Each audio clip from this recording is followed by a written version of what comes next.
আসসালামু আলাইকুম। কী অবস্থা সবার? 59 নাম্বার মেতে বলছে জাহিদ সাহেবের বেতন 10% কমানোর পর হ্রাসকৃত বেতন 10% বাড়ানো হলে তার কতটুকু ক্ষতি হলো? এই অঙ্কটা আমি শর্টকাট নিয়মে করে দিয়েছিলাম, সেটা ডিসক্রিপশনে দিব। এখন আমি আজকে ঐকিক নিয়মে করার চেষ্টা করব। তাহলে বেতন তো জানি না, সো ধরি জাহিদ সাহেবের বেতন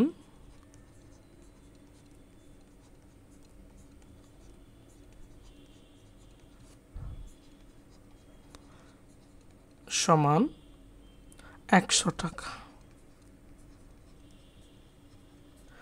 এখন 10% বেতন কমানো হয়েছে, তাহলে 10% কমানোর পর বা কমানো হলে জাহিদ সাহেবের বেতন হবে ইকুয়াল 100 মাইনাস 10 সমান 90 টাকা।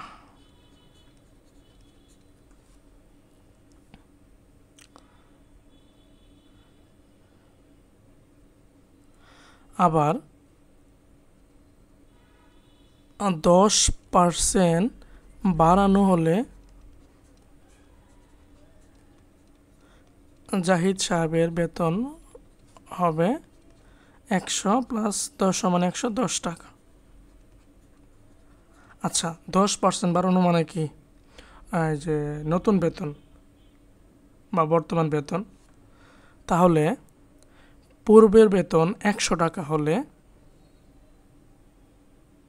বর্তমান কত? 110 টাকা। 1 টাকা হলে কত?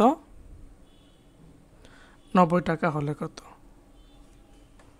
তাহলে লিখব পূর্বের বেতন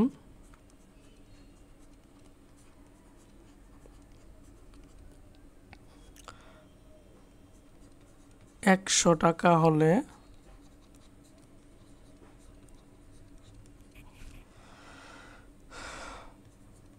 বর্তমান বেতন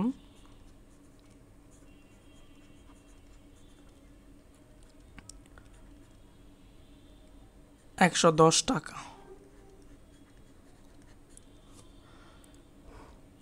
পূর্বের বেতন 1 টাকা হলে বর্তমান বেতন কমবে 110 ডিভাইডেড বাই হলো 100। পরে করি হিসাব। অতএব পূর্বের বেতন 90 টাকা হলে বর্তমান বেতন সমান 110 ইন্টু 90 ডিভাইডেড বাই হলো 100, 0 কাটা থাকবে হচ্ছে কি 9-11 হচ্ছে 99 টাকা।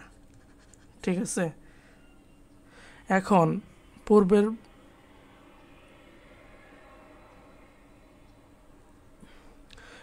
বর্তমান বেতন হচ্ছে কত টাকা? 99 টাকা। তার বেতন ছিল কত টাকা? 100 টাকা।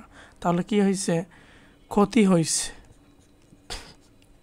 ক্ষতি সমান 100 মাইনাস 99 সমান কত?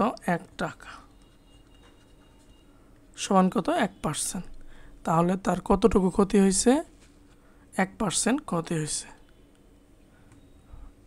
এটার শর্টকাটটা আমি ডেসক্রিপশনে দিয়ে দিব, দেখে নিন।